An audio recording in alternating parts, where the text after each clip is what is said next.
Cijenjeni gledatelji, dobrodošli u specijalno izdanje Presinga. Sarajevski Romeo i Julija simbol su rata i opsade. Istinita priča o tragičnoj, ali pravoj i iskrenoj ljubavi Boška i Admire, sarajevskih Romea i Julije, obišla je svijet. Poginuli su 18. maja 1993. u pokušaju da napuste svoj opkoljeni grad. Slika mrtvih Romea i Julije iz Sarajeva, kako leže zagrljeni na mostu Vrbanja, objavljena je u svim velikim svjetskim medijima. O njima su napisane knjige i pjesme, snimljeni filmovi. Danas leže jedno pored drugog na sarajevskom groblju Lav. Večeras, na 22. godišnjicu pogibije sarajevskih Romea i Julije, N1 emitira specijalno izdanje Presinga posvećeno upravo njima. Ekskluzivno ćete gledati regionalnu TV premijeru filma Romeo i Julija u Sarajevu u produkciji PBS Frontline, za koji je režiser filma Oskarovac John Zaricki dobio nagradu Alfred Dupont, a bio je nominiran i za Emmy nagradu. Razgovarat ćemo sa Zarickim večeras, no prije svega dokumentarni film o Bošku i Admiri, sarajevskim Romeo i Juliji, autorice Tine Jelin Dizdar.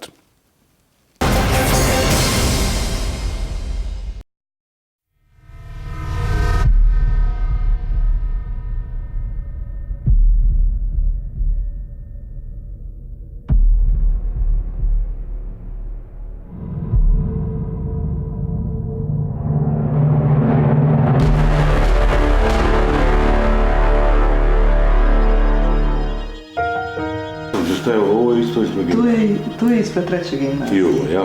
Jeste i. Ovo je njegova posljednja slika koja je snimljena u Sarajevu, već je bio rat. Morao je da mijenja ličnu kartu koja je bila ista. A njena je njena je kad je upisivala fakultet.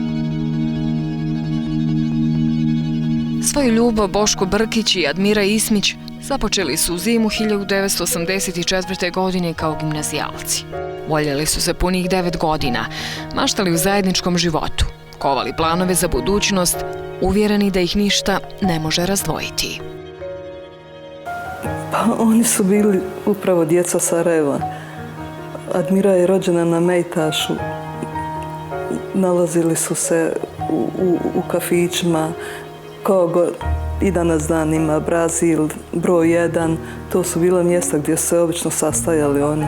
Išli su zajedno u treću gimnaziju, bilo su novo šetalište, to je vazda bio simbol mladih. Admira je bila jedna otresta osoba koja je znala da postavi sebi cilj i da stigne do njega po svaku cijenu.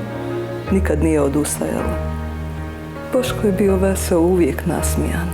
Neko kome nije silazio osmijeh s lica.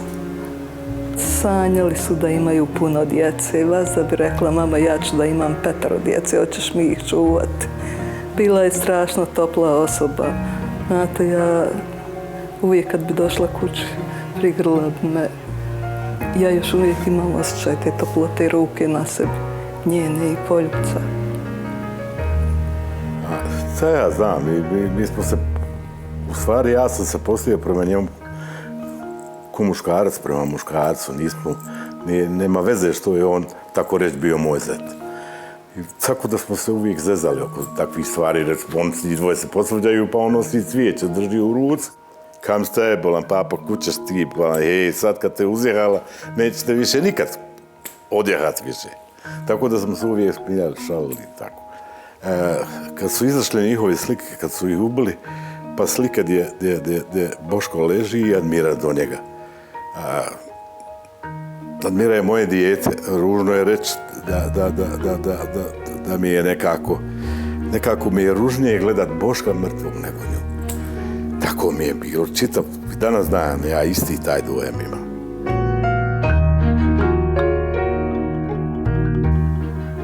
Inače ne plačem, ne znam što.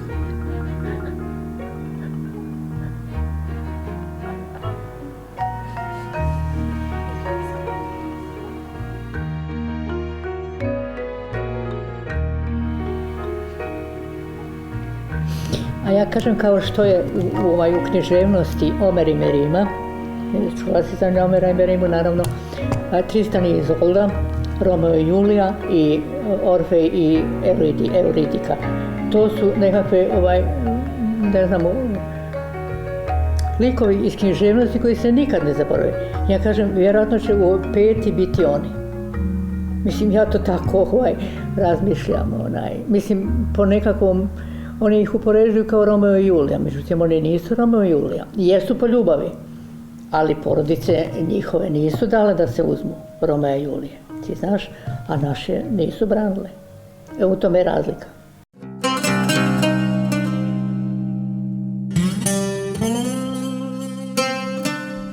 Admira i sa Mejtaša, Boško sa Koševskog brda. Bili su djeca Sarajeva. Ona muslimanka, on Srbin, no to njihovoj porodici i prijateljima nikada nije bilo važno, jer se tako živjelo u Sarajevu.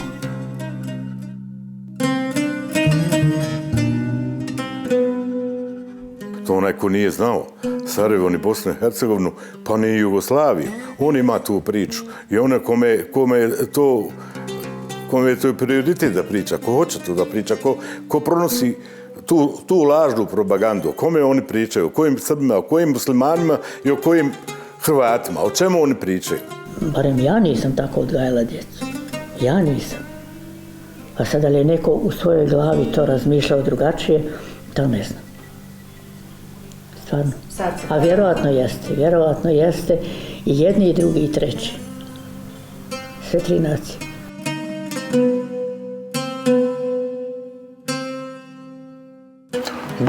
Boško Brkić je bio moj drug. Od ranog djetinjstva pa sve skoro do zadnjeg dana, eto. I ja, Boško je tu stanovo, tu smo se igrali kod djeca, odrasli.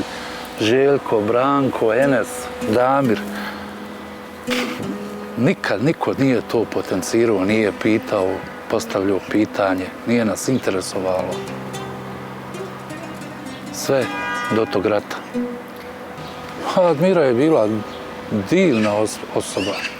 Ona je bila iznad prosjeka. Oni su bili slični, oni su bili jako slični po svemu. Pa čak i po fizičkom izgledu oni su ličili jedno na drugo. Jednostavno, srodili se. A onda je došao rat.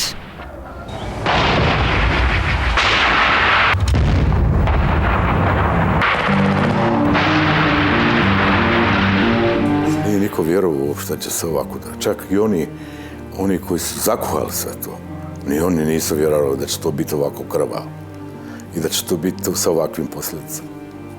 Rada je odlučila da otputuje za Kruševac, u rodnu kuću svog supruga koji je preminuo prije rata.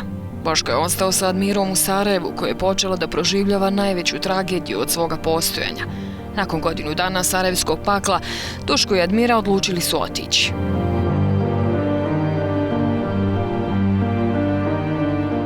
Jedini put bio je preko Vrbanja mosta, na srpsku teritoriju pa za Kruševac i onda za Kanadu. Nisu se uklapali uopšte. Niti mi je odgovaralo da ostanu.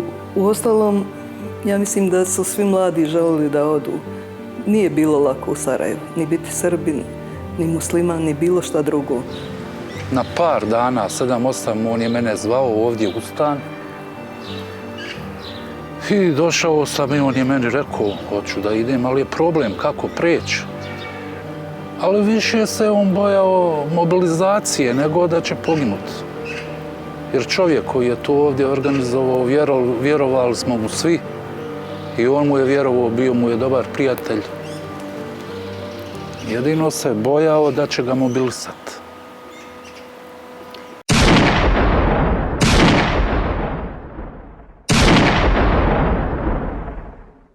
18. maja 1993. godine u 17 sati snajperskim hicima pogođen je Boško, koji je odmah izdahnuo. Drugi metak pogodio je Admiru. Smrtno ranjena dopuzala je do Boška. Zagrla ga i izdahnula. Saznali smo tako na jedan ružan način. Zovili su nas telefonom iz Kruševca. Da li je istina da su Boško i Admira poginuli? Mi čekamo da se oni jave. U stvari ne, ja koji nisam znao da su uopšte otišli. nego Nera čeka da se oni jave telefon, nama javljaju da se oni... A oni već leže 7 dana na zemlji. Leže, tu večer su, opet to je 8. noć kad su preležali, sutra dan su i digli. Ja sam taj 8. dan, odnosno 7. dan, 8. noć, htio da odem da ih dignem, molio Umprofor da idu sa svojim onim vozilom, pa su mi rekli ne može transporter, nema 12 točkova, nije otporno na patove, ne može ovo, ne može... Kam ne treba niko, ne može da izlaze, da je utovar. Niko, ja ću ići u transporteru, ja ću i natovar u transporter. Ja vam, nisu htjeli ne da čuju.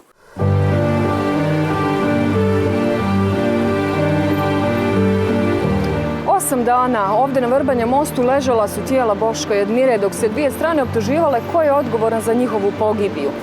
Na kraju nije ih želio skloniti ni Umprofor. Učinio je to radni vod Vojske Republike Srpske sastavljen od bošnjačkih zarobljenika.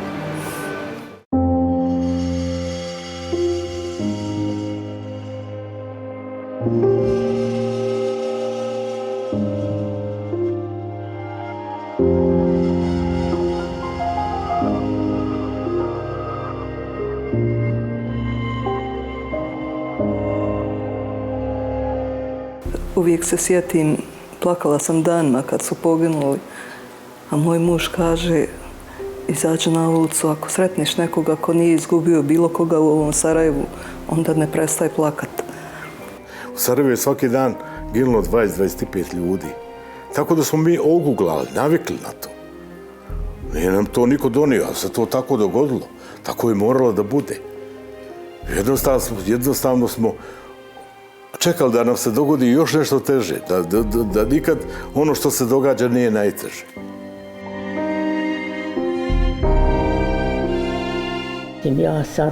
Ja Sarajevo volim, meni Sarajevo nije krivo. Kriv je onaj ko je to uradio. To on je mogao da to uradi u Mostaru, mogao da uradi i u Bijeljini, bilo gdje. Ako je već htio i da ako je naumio to, tako da kažem.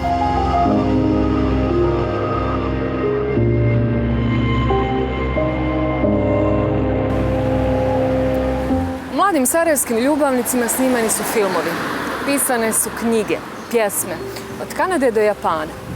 No ono nama najdraža i najdrža njihovi roditelja je o Bošku i Admiri, o ljubavi ispred zastava. Ma kakva Julija, kakav Romeo, niko se nije tako volio. Pa eto, svi nekako misle da ta pjesma govori o toj nekoj boljoj prošlosti, i grada, i zemlje. Međutim, za mene je ta priča nekako bila više metafora o budućnosti, u stvari, neki put kojim će ova zemlja morat jednog dana poći. Koliko god mi odlagali taj trenutak, ona rečenica, all you need is love, koji je onako vrlo često i promakne na tom mostu. Nema ni spomenika, ni pomena tome, što dovoljno govori koliko je to danas politici i političarima važno. Ali kažem, legenda će o njima ostati u ljudima i uvijek će nas intrigirati to kako su oni to mogli, a mi ne možemo.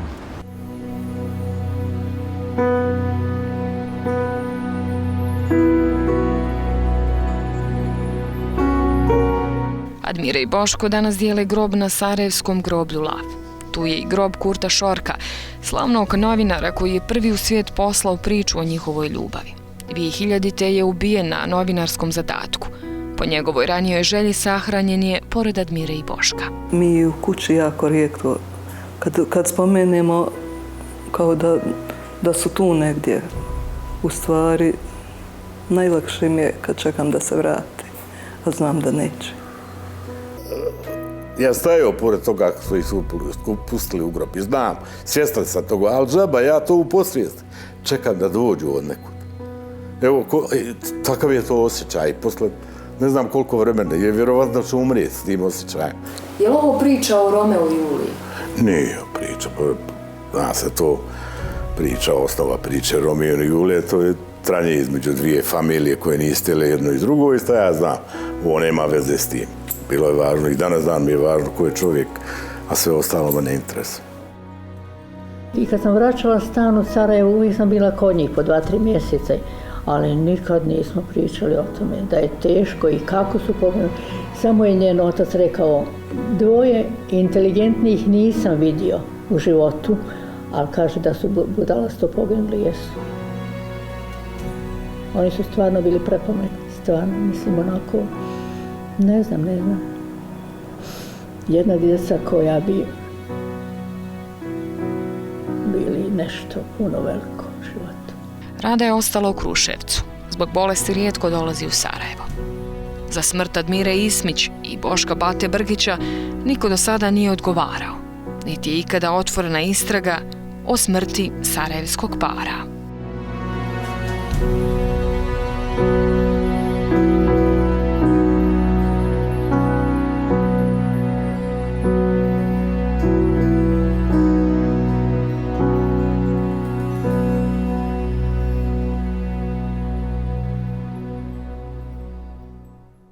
Su branile.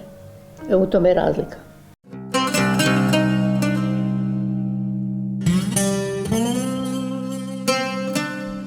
Admira je sa Mejtaša, Boško sa Koševskog brda. Bili su djeca Sarajeva.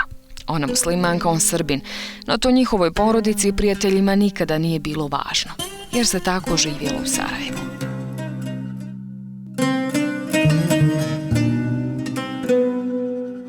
To onaj ko nije znao Sarajevo ni Bosnu i Hercegovinu, pa ni Jugoslaviju. On ima tu priču i ona kome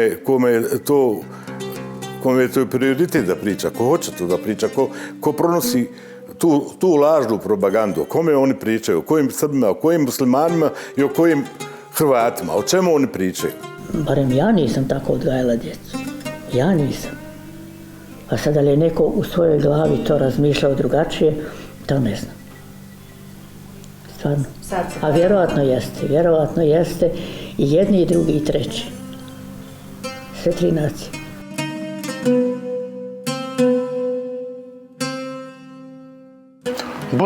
Boško Brkić je bio moj drug.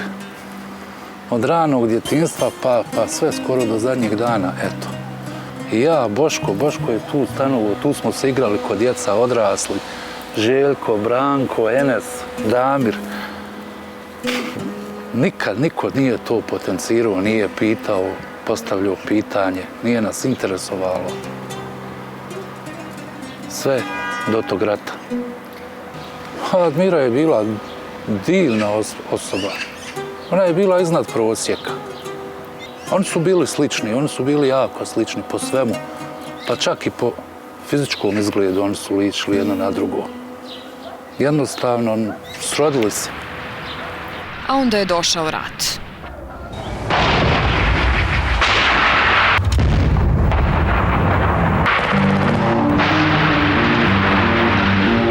Nije niko vjerovao uopšte da će se ovako da. Čak i oni koji su zakuhali sve to, ni oni nisu vjerovali da će to biti ovako krvavo i da će to biti sa ovakvim posljedicama. Rada je odlučila da otputuje za Kruševac, u rodnu kuću svog supruga koji je preminuo prije rata. Boško je ostao sa Admirom u Sarajevu, koja je počela da proživljava najveću tragediju od svoga postojanja. Nakon 1 godinu dana sarajevskog pakla, Duško i Admira odlučili su otići.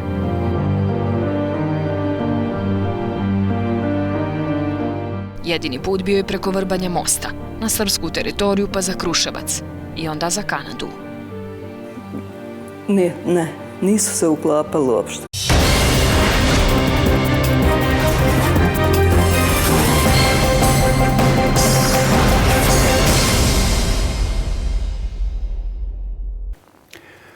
Cijenjeni gledatelji, dobrodošli u specijalno izdanje Pressinga.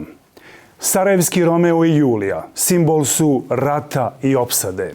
Istinita priča o tragičnoj, ali pravoj i iskrenoj ljubavi Boška i Admire, sarajevskih Romea i Julije, obišla je svijet.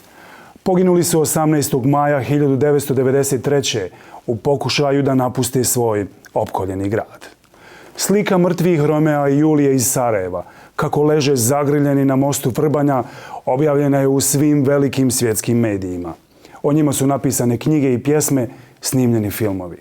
Danas leže jedno pored drugog na sarajevskom groblju Lav. Večeras, na 22. godišnjicu pogibije sarajevskih Romea i Julije, N1 emitira specijalno izdanje Pressinga posvećeno upravo njima. Ekskluzivno ćete gledati regionalnu TV premijeru filma Romeo i Julija u Sarajevu u produkciji PBS Frontline, za koji je režiser filma Oskarovac John Zaricki dobio nagradu Alfred Dupont, a bio je nominiran i za Emmy nagradu. Razgovarat ćemo sa Zarickim večeras, no prije svega dokumentarni film o Bošku i Admiri, sarajevskim Romeo i Juliji, autorice Tine Jelin Dizdar.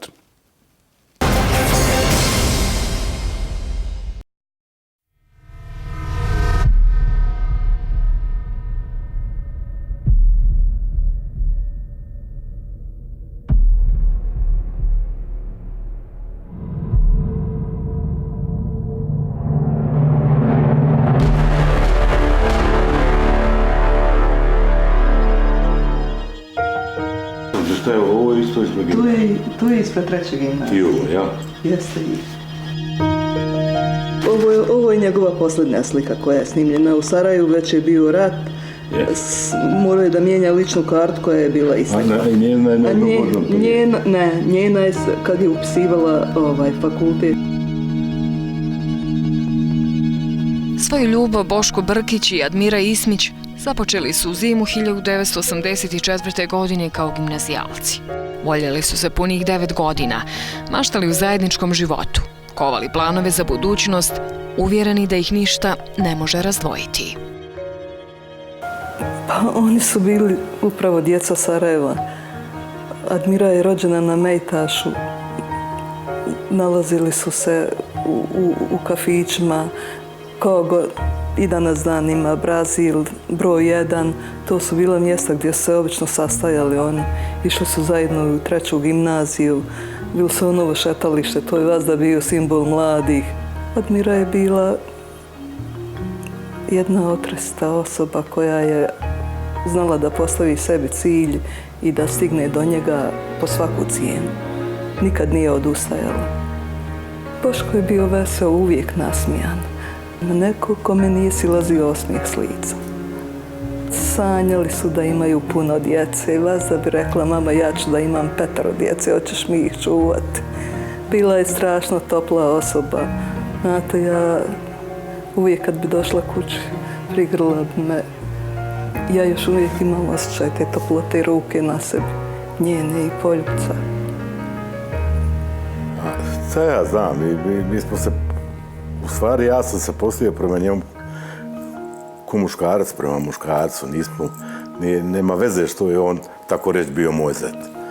I tako da smo se uvijek zezali oko takvih stvari, oni dvoje se posvađaju, pa on nosi cvijeće, drži u ruci.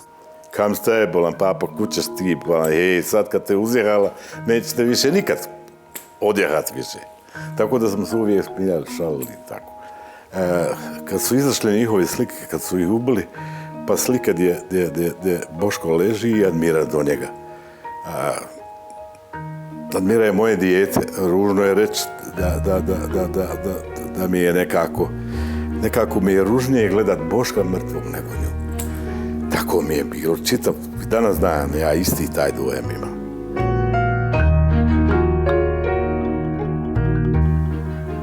Inače ne plačem, ne znam što.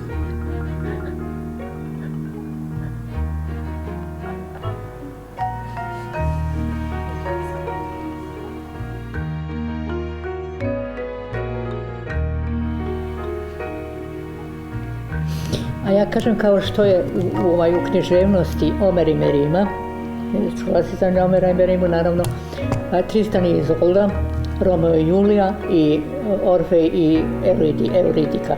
To su nekakve, ne znam,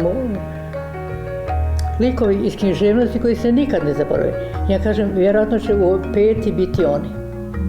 Mislim, ja to tako razmišljam.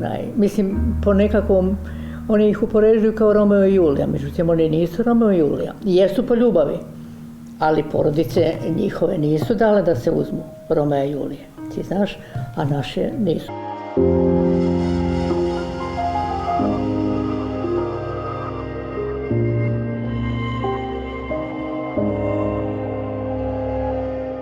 uvijek se sjetim, plakala sam danima kad su poginuli, a moj muž kaže, izađi na ulicu, ako sretneš nekoga ko nije izgubio bilo koga u ovom Sarajevu, onda ne prestaj plakat. U Sarajevu je svaki dan ginulo 20-25 ljudi. Tako da smo mi oguglali, navikli na to. Nije nam to niko donio, ali se to tako dogodilo. Tako je moralo da bude. Jednostavno smo čekali da nam se dogodi još nešto teže, da nikad ono što se događa nije najteže.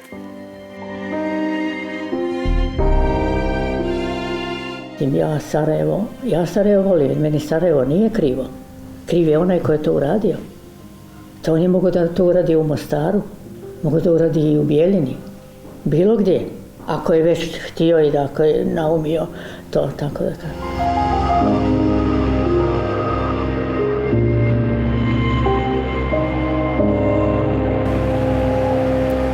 Mladim sarajevskim ljubavnicima snimani su filmovi, pisane su knjige, pjesme, od Kanade do Japana.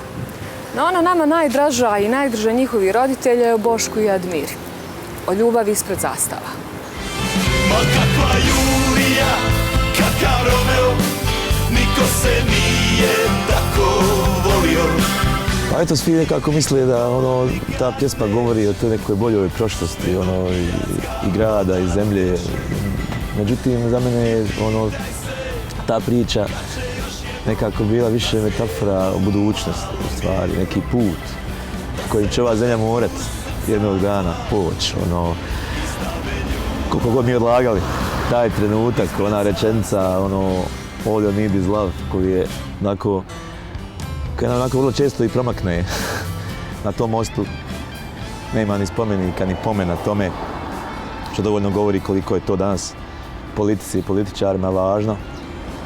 Ali kažem, legenda će o njima ostati u ljudima i uvijek će nas intrigirati to kako su oni to mogli, a mi ne možemo.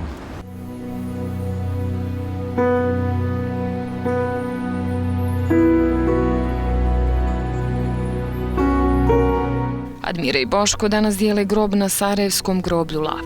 Tu je i grob Kurta Šorka, slavnog novinara koji je prvi u svijet poslao priču o njihovoj ljubavi. 2000. je ubijen na novinarskom zadatku. Po njegovoj ranijoj želji Niti mi je odgovaralo da ostanu. Uostalom, ja mislim da su svi mladi želeli da odu. Nije bilo lako u Sarajevu, ni biti Srbin, ni musliman, ni bilo šta drugo. Na par dana, 7-8, on je mene zvao ovdje u stan. I došao sam i on je meni rekao, hoću da idem, ali je problem kako preći. Ali više se on bojao mobilizacije nego da će poginuti. Jer čovjek koji je to ovdje organizovao, vjerovali smo mu svi. I on mu je vjerovao, bio mu je dobar prijatelj. Jedino se bojao da će ga mobilisati.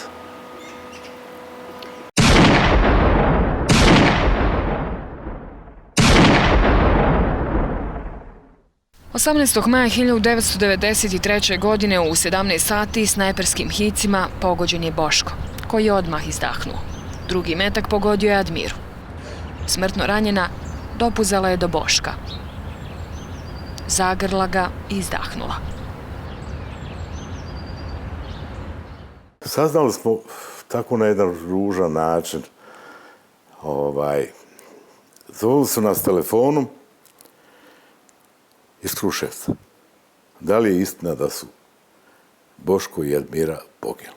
Mi čekamo da se oni jave. U stvari ne ja koji nisam znao da su uopšte otišli. Nego Nera čeka da se oni jave telefon, nama javljaju da su oni. A oni već leže 7 dana na zemlji.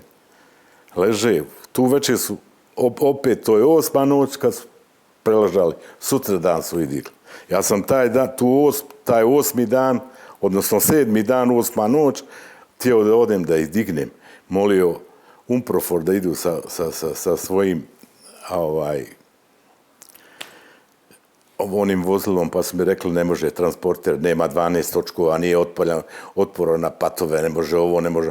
Kam ne treba, ne može da izlaze, da je utovar. Niko, ja ću ići u transporteru, ja ću i natovar u transporter. Ja vam, nisu htjeli ne da čuju.